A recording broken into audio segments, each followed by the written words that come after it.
एकदम तातडीची पत्रकार परिषद या ठिकाणी आयोजित करण्यात आलेली आहे। त्या विधान परिषद निवडणुकीसाठी मतदान नेमकं पार पडतं आहे नाही, आज तुम्ही काय नेमकी भूमिका राहणार आहे आपल्या निवडणुकीसंदर्भातली?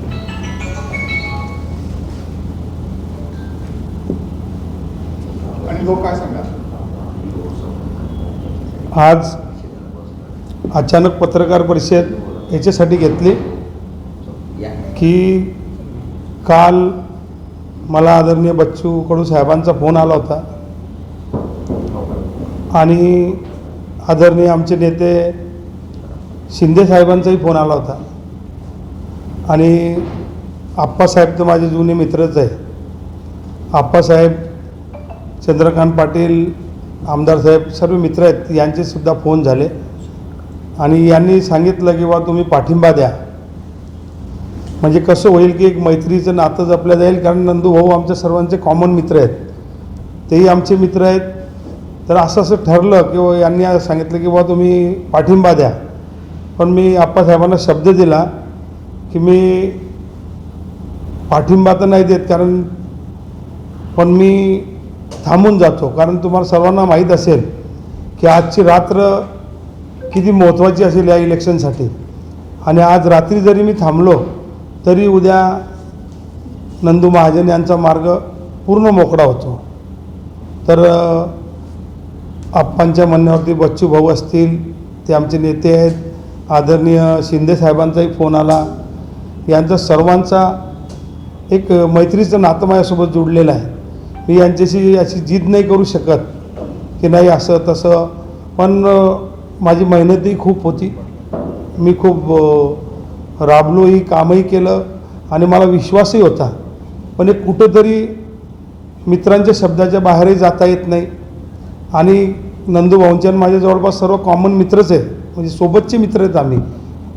एक माझा मित्र होता, त्याने सांगितलं की साईबाबाचे दर्शन घ्यायला गेलो आणि एका भावाला तिकीट मागितलं तर 2 भावांना तिकीट भेटलं, असं म्हणजे बा 2 भाऊ उभे राहिले।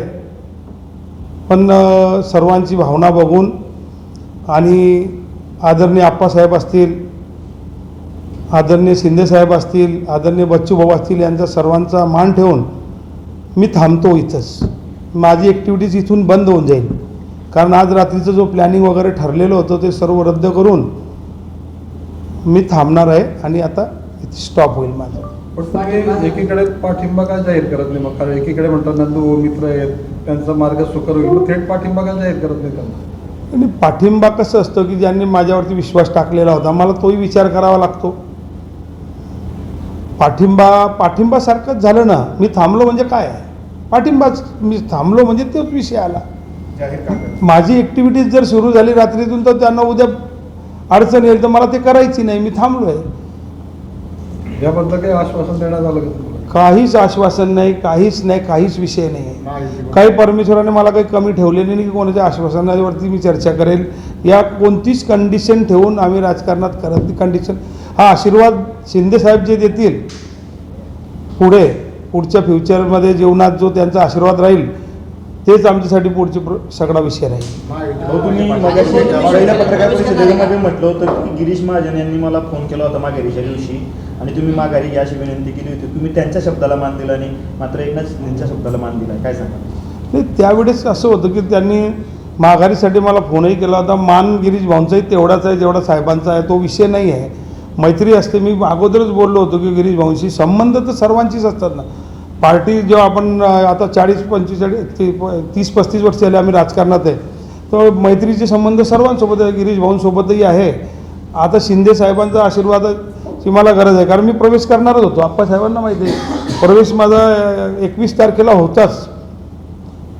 मग आता शिंदे साहेबांचा फोन आल्यानंतर काय विषय उडतो आमचा? आज त्यांचा आशीर्वाद भेटल्यानंतर त्यांचा आशीर्वाद म्हणजे सर्व काही आमच्यासाठी। प्रवेश करणार कधी? प्रवेश कधी होणार आहे शिवसेनेचा? प्रवेश तर शिंदेसाहेब जेव्हा आप्पासाहेब ठरवतील तेव्हा प्रवेश होईल।